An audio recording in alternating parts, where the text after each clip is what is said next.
Good afternoon, and welcome to our series of webinars focused on bringing you information about COVID-19, infection control, and other nursing home-related topics.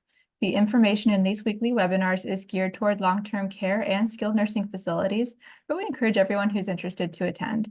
My name is Kathy Caudill. I'm a communication specialist with Quality Insights.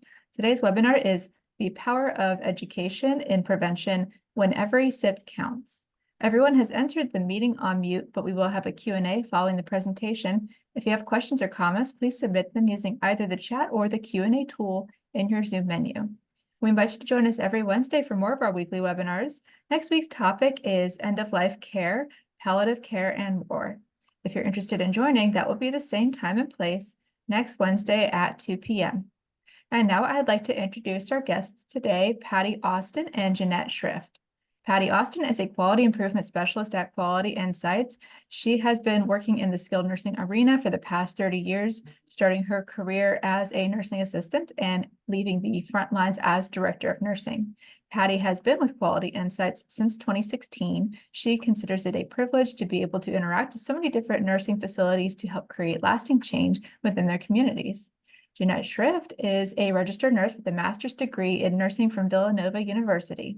She is a quality improvement specialist for Quality Insights Renal Network 4, which provides support to approximately 350 dialysis facilities in Pennsylvania and Delaware. Jeannette has worked in this capacity for the past 8 years and brings with her a strong background in critical care nursing and nursing management. Patty and Jeannette, thank you for joining us today. Thank you. Thanks, Kathy, and hi, everybody. Today, as Kathy mentioned, we have the good fortune of having a guest speaker with us from the Renal Network, and she is going to share a resource with us today related to fluid management and the dialysis resident. And I have to tell you, when I first saw this resource, I was so impressed not only with the content, but with the style in which the content is offered, that I really felt strongly that it was going to fit in perfectly with what we as the nursing home community have been talking about for absolutely years. What I'm referring to is our need to empower people by giving them the information that they need to understand the care that we offer them, and then to make decisions from that place of power. So I am really excited to share that with all of you today, and I'm going to jump right in and set the stage for Jeannette. So just a minute for a quote. All men by nature desire knowledge. And that's from Aristotle. And I absolutely love the quote. And I think it really holds more truth than we often give it credit for. Nobody likes to live in the dark. And part of our role as leaders in our communities is to kind of help shine a light into the darkness that ignorance or the lack of knowledge can bring. And that's really the theme of our time together today, sharing knowledge to empower our residents, our staff, and then by extension, ourselves. Okay, so let's get to it. Although the slide that I have up right now is referring to a study that was done involving hospital patients, we know that the same can be said for our nursing home residents. That study revealed that under 60% of patients can tell you what their diagnosis is and what their follow-up treatment for that diagnosis is when they're discharged from the hospital. And I'm gonna venture to say that that number may actually go up when residents are admitted to a skilled nursing facility. And that would be because I think that sometimes the hospital might think that we're gonna take care of that education on our end. It's kind of human nature to take the easy road at times and assume that someone else is going to do what needs to be done, right? And in a sense, they're right. One of our primary responsibilities as nursing home providers is to involve our residents in planning for the care they're going to receive while they're with us. Another key responsibility is to ensure that when a resident's stay with us ends, that we're planning for a safe discharge. And we know that for a resident to make decisions that reduce the probability of an adverse event, that they really have to have the information that they need if they're going to consider the risks and benefits that their decisions bring. That's really a long way of getting to the simple fact that if we give our residents the information they need, they're going to be in a position to make better decisions. And that those informed decisions will then lead to fewer medical complications, less readmissions, and subsequently lead to higher resident satisfaction. And that's all of our goal. And we know all that's true, right? I'm preaching to the choir. But often we don't know where to start when it comes to something as simple as disease as education. And the lack of a process to ensure that our residents have that basic knowledge can sometimes lead us to taking no action at all. Now, do we need to have like an in-depth discussion related to the function of the heart muscle, left-sided versus right-sided heart failure, ejection fractions, and all of those complex issues? In most cases, probably not. And in the event that we find that a resident would like that type of detailed information, we would most likely refer them to the attending physician. But what we can do is to help them to gain the information that they're going to need to manage their disease and to understand the treatments that they're receiving from us. And we can do that in just a couple of easy steps. First, we really need to understand where the goals of our resident and the goals of the facilities meet and where they differ. And this is going to help both parties to understand the motivations for the decisions that are made. Second, it's so important to share those care plan interventions, and we do that. But more importantly, it's important to share why those interventions are put into place. So, for example, imagine a resident who just started on a blood thinner. And when they came from home, at home, they were used to eating a huge spinach salad every night for dinner. Unless we take the time to explain why there's a dietary intervention in place to limit dark leafy greens, we risk several potential adverse events. Maybe the resident becomes dissatisfied with their ability to have that loved salad and they get a little depressed, and that leads to a longer time needed to be spent in therapy. Or maybe they have their daughter, unbeknownst to us, bringing in a salad every night for their bedtime snack.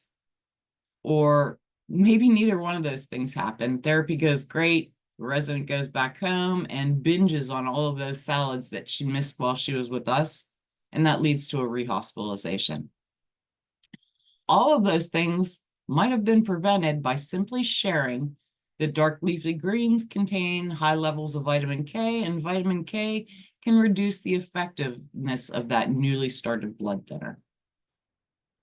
And finally, we should be providing basic information on active diagnoses in the form of simple explanations of the diagnoses. We need to talk about basic treatment options and the possible trajectory of any chronic illness that the resident might be dealing with. That information needs to be coordinated with the attending physician, of course. So just some quick recommendations on when to share that information. If we create a process to keep our residents informed on admission during care plan meetings, anytime their condition changes, or if a new diagnosis is added, and then follow that with a discharge education plan, we've really created like a roadmap in which the resident and their family remains informed throughout the length of stay. And again, an informed resident is a more satisfied and better prepared to make decisions that are going to promote health and successful management of their disease process. And this is a super good time to mention that we should not forget about that same basic disease education for our staff. Consider that spinach salad resident that we just talked about. A nursing assistant is going to be much more likely to bring to the attention of the nurse that the resident's daughter is bringing in spinach salads every night if she understands why that might be hurtful or harmful to the resident. So basic disease education can also lead to empowering your staff, which then leads to better care and can even do something as impactful as increasing your retention rates. Upon hire and annually are great times to include disease-related education. And you should also strongly consider education if a rarely seen diagnosis is added to the resident population. I bring that up because I can remember very clearly the first time I ever heard of the disease necrotizing fasciitis. And what's that? Flesh-eating disease. Oh my goodness, what are we going to do? We have flesh-eating disease. And I can remember how much my perspective on that resident and the care that I needed to provide to that resident as a nursing assistant changed after I understood a little bit more about the disease. Another great opportunity for education is anytime that the resident is sent to the hospital. Educating on the disease and the reason for the transfer can elevate the ability of your frontline staff to recognize a similar situation earlier and prevent like occurrences in the future. This type of education can even help with things as simple as getting daily weights. We all know that those types of orders can be a challenge at times, and they're going to be more likely to be accepted as a needed part of treatment and not just more work to do if the reason for the weight is understood and the ramifications of not getting the weight is understood, which leads me right to my favorite slide. The because I said so mindset does not work. The phrase because I said so, or because the doctor ordered it, or because your daughter told us she wants you to, are all phrases that indicate to a resident that they don't have a choice and they have no control over the situation. The effect that phrases like that have is the exact opposite of empowering your residents. Even a choice to say nothing implies that the person should do something because, you know what, we told you to. Explaining why something is needed shows respect for the person as an individual. And showing respect is our first step to achieving mutual respect. And mutual respect is, of course, needed to achieve shared goals. So in an effort to share why we're talking about fluid management today, and it is absolutely not because I said so, let's talk about chronic kidney disease as a whole. Just a year ago, statistics told us that 1 in 7 adults are estimated to have CKD, and that of those that have CKD, 9 out of 10 of them may not even know they have it. And there are many things that can result in chronic kidney disease. Things like diabetes, high blood pressure, heart disease, obesity, even family history. And you can see those are some big ticket items that can all lead to CKD. And then often CKD results in end-stage renal disease. In 2020, more than 130,000 US citizens started treatment for ESRD. Those newly added people were part of the 808,000 people. And that equates to about 2 in every 1,000 people were known to have ESRD. And of those, nearly 70% were receiving dialysis.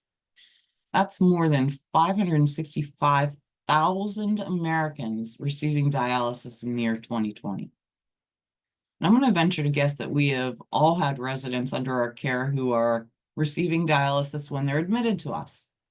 And then we have those that arrive with CKD and convert to ESRD and then require dialysis. And then there are those residents that we're going to discharge to home where they'll continue their dialysis treatments. At times, we can assume that the education of those residents is the responsibility of the dialysis center. And those dialysis centers do a fantastic job of making sure that their patients do have the information that they need. But that doesn't relieve us of our need to support that education. So without further ado, I'm going to turn this over to Jeannette Shrift, and she is going to highlight a tool that you may have already gotten a sneak peek at in last Friday's last minute lowdown. I think Kathy's going to drop that link in the chat for us as well. And I think that that tool is really the perfect complement, not only for our staff education efforts related to fluid management, but your resident education, particularly with those residents who are going to be discharging to home. So Jeannette, over to you.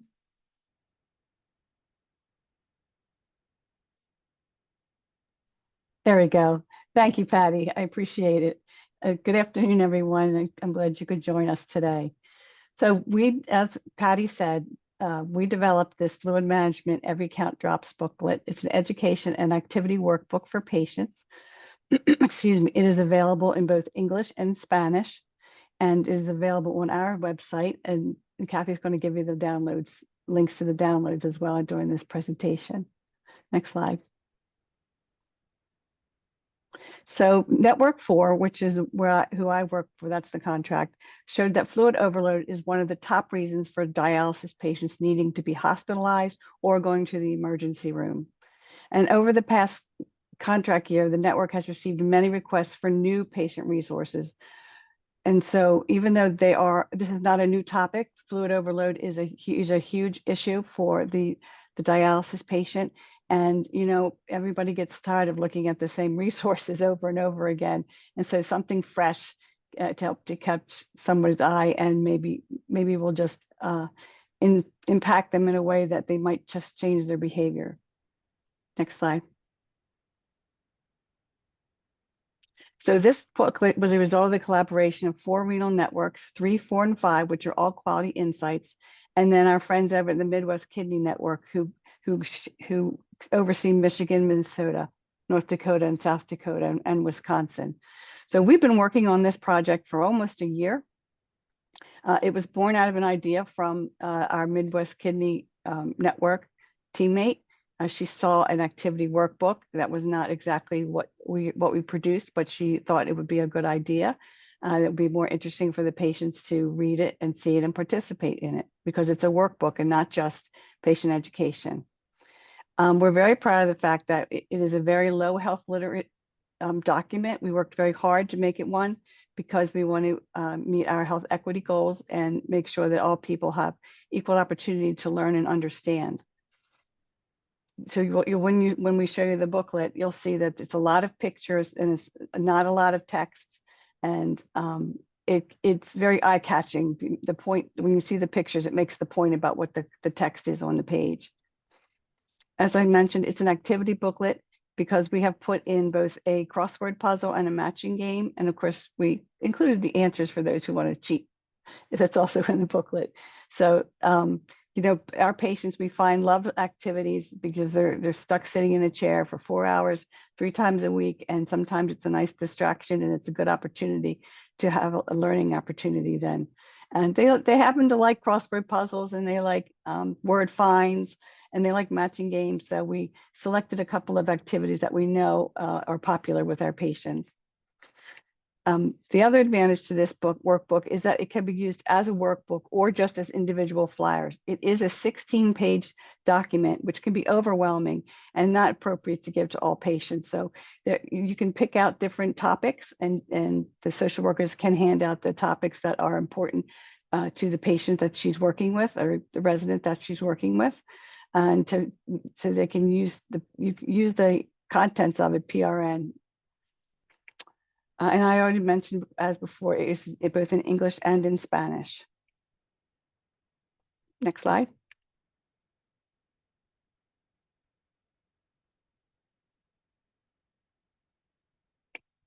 So these are the topics that are in the booklet: fluid management, consequences of not managing fluids, salt intake, foods as fluid, tips from the kidney patients. And we've had subject matter experts look at this document before we finalized it, and they really liked the tips from the kidney patients. You know, it's people who speak their language, people who are walking in their shoes. So it was very valuable for us to put those in there. And we heard that in the feedback from the patient subject matter experts who reviewed the document. We put in here developing a SMART goal. So you may not be familiar with the SMART goal, but I believe your social workers probably are. It is really a way to develop a patient perspective goal. You ask the patient what's important to the patient, and then from there you work together to identify the steps for them to achieve the goal, which is the opposite of the nursing and of the healthcare team providing the goal and then trying to figure out the steps that we want the patient to take. This comes directly from the patient's perspective, and they become more engaged when it's something that they want to do. It could be going to a wedding. It could be just going to church. It could be being able to go up the front steps so that they don't have so much difficulty, gaining more strength. So this is in there for the patients to know that there is such a thing that can be worked on between them and the social worker to try to achieve a goal that's important to them.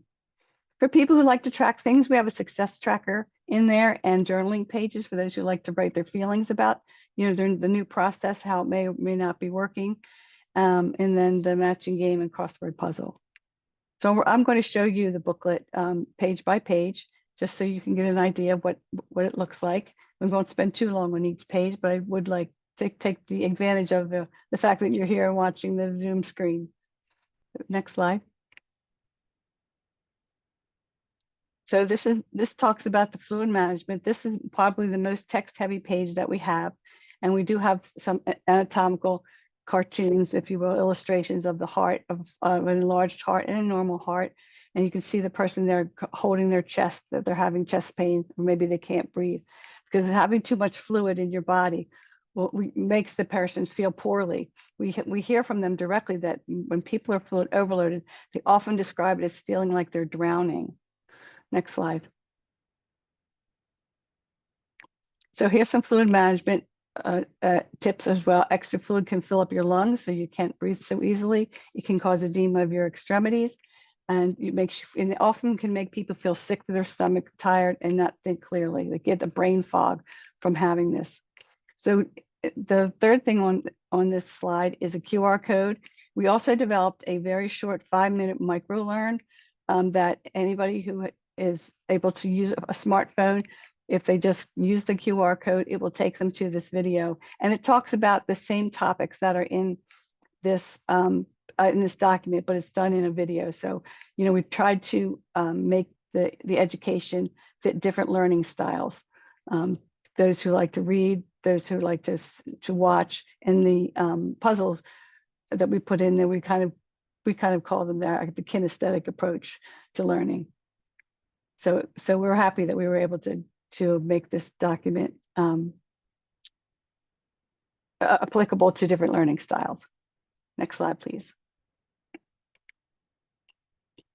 So managing fluid right, this is what your body would look like. Everybody would like their body to look like that, I think, regardless. But it makes the point that this person does not have a distended stomach. She doesn't look to be short of breath. She doesn't have edema in her legs, and she looks like she's breathing well. Next slide,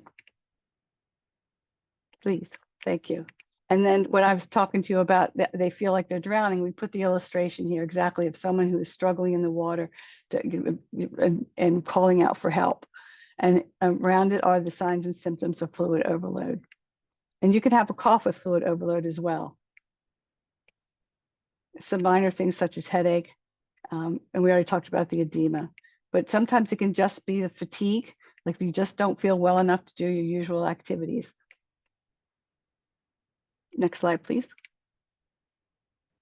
So we talk a little bit about salt also being called sodium. We talk about eating foods with too much salt or sodium can make you feel thirsty, make you want to drink more, and that your body will hang on to extra water. But often people don't understand how salt does this to the body, that it makes you retain the extra water. But it sure does. And when you don't have kidneys that are functioning, there's nowhere for the water to go except to stay inside of you anyway. So there are some people though who are on dialysis that have residual urine, and so they still can make urine, but it's obviously not enough, and it's not getting rid of the toxins with it. So we talk a little bit about the sodium and why that's important to restrict that from their diet. Next slide, please. So tips for lower salt intake. These are pretty much, most of the healthcare team know what this means. Don't add salt to the food you eat. Don't add salt when you're cooking. Read the food labels and of the food that you buy and you eat. So these are just some basic facts about tips for lowering your salt and eating. We put on here, eat less than 2,000 milligrams of sodium per day, but that can be dependent on each particular patient, and in dialysis, they are given the maximum of milligrams of salt that they should consume each day. So it might not be 2,000, but that's the general, the most common restriction that dialysis patients face. And we also always encourage them to talk to the dialysis staff to learn how much salt intake is right for you, or the nephrologist. Next slide, please. So this is an example of how to read a label. It's a simple label. We've circled where it says sodium and what the percentage is per day of the daily recommended sodium intake. We gave an example here that 470 milligrams of sodium, which is 20% of the daily recommended sodium intake. But they need to consult their dietitian and the dialysis care team for the recommended sodium intake limit, like as I just said on the last slide. Next slide, please. So we talk a lot about foods count as fluids, and in the summertime months, especially with all of the melons out there, the cantaloupe, the watermelon, the honeydew, they're so refreshing on a hot day, but they contain large amounts of water. And also we remind them that puddings and custards and soup, things that don't necessarily look liquid, like because they're thicker, they might not think of them as being fluid, but they are. Anything that turns to liquid at room temperature is considered a fluid. So we gave some examples like ice cream, Jello, pudding, watermelon, even grapes. You think those little buggers are pretty safe to take, but no, they're chock full of water. And gravy and sauces also count as fluids. And we have a little, portion down at the bottom if somebody would like to write down what their fluid limit is each day, just to remind themselves not to go over that. Next slide, please. So it all adds up. This is one of the activities. This is a matching game. You match what the food products on the left with how much you think and how many cc's they are on the right. And we chose things that are very commonly consumed: coffee, water, soup, ice cream cones, and ice cubes, of course. You cannot eat unlimited amount of ice cubes, and you need to know how many cc's 5 ice cubes is equal to, so that you can count that, so that they can count that towards their fluid goal for the day. Next slide, please. And here's our second activity. It's a crossword puzzle that counts. It is a bit of a challenge. I will say it's not just quick and easy. You have to think about some of these things to come up with the correct answer, but it's good to have a challenge. So, and if they get frustrated, we do have the answer keys in the booklet. So social workers can hand out the answer keys the same day, or maybe 2 days later, however they want to work that is up to them. Next slide, please. So here's the tips from the kidney patients like you. This is the part that the patient subject matter experts really liked viewing. And we've had some positive feedback from our dialysis clinic staff as well about the entire booklet, but particularly this page has gotten a lot of good feedback. So we're pleased about that. Next page, next slide, excuse me. And this is the second slide with tips from the kidney patients like you. You don't have to lollipops are also good to quench your thirst.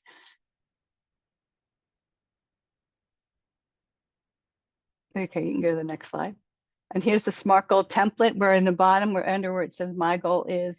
We have an example of what the type of response the dialysis patient could put on this line. So we tried to make it very user friendly so they understand, what a SMART goal is and how it's developed.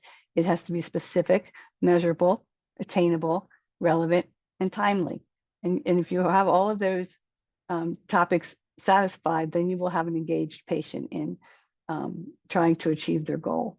But we don't leave it like this. We tell the patients that this is something that should be done with the social worker, or even a spouse or a caregiver could help make these goals with the patient. But your social worker is going to be your point person. Next slide, please. And this is just the self-reflection and journaling pages. I think we have about 5 of those in the packet, and I think that might be the end of it. Next slide.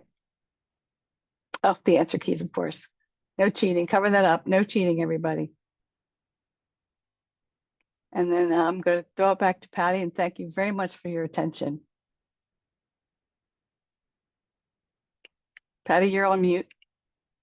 Yep, there we go. I was laughing. Thank you so much. I think everyone can now understand why I was so excited to share that resource. It is just so well done when I think about it from the perspective of our residents and our frontline staff. Oh, yes, I So should have mentioned that too, Patty. You're right. You know, we really appreciate the fact that the QIN has partnered with us with this tool, because from the dialysis clinic perspective, we don't have a long reach into the nursing homes and skilled care facilities like the QIN does. So this is really a big helping hand for us to try to get this education out to the patients and the residents. Excuse me, I'm just used to saying patients, the residents in the nursing home and SNFs. So thank you very much, Patty. it is a great partnership. And you know, as we do close for the day, I am going to put this forth. Plans are only good intentions unless they immediately degenerate into hard work. That is a quote from a gentleman named Evan Carmichael. So you can't plan a task without execution or wish a task to completion. You got to do the work, right? So the recommendation is you spend 5% of your time planning and then 95% of your time executing. So I'm going to challenge you today to consider what we've talked about. And if you don't yet have a plan in place for disease education, now is the time to execute. This is the perfect opportunity to take a resource as user-friendly as the one we talked about today and get yourselves started. So with that, I'm going to turn it back over to Kathy and see if you guys have any questions for us. Thank you, Patty and Jeanette. So we haven't received any questions today so far. If you have a question or comment, please submit it using either the chat or the Q&A tool in your Zoom menu. And you can also raise your hand if you would like to request to be unmuted to ask your question out loud. And while we're waiting, I'd again like to invite everybody to next week's webinar, which will be about end of life, palliative care, and more. And that will be also next Wednesday at 2 p.m. And we also invite you to bring your questions to our virtual live chats every Tuesday and Thursday at noon. One of our quality improvement specialists will be there to answer your questions on topics such as quality improvement initiatives, infection control, or MDS coding. You can find the links to our live chats and our webinars in the newsletter we send out every Friday called the Last Minute Lowdown. And if you'd like to receive that newsletter but don't think you're on the mailing list yet, you can email me at caudill@qualityinsights.org and I will get you on that list. And now I'm going to put my contact information in the chat along with Patty and Jeanette's in case anybody needs it.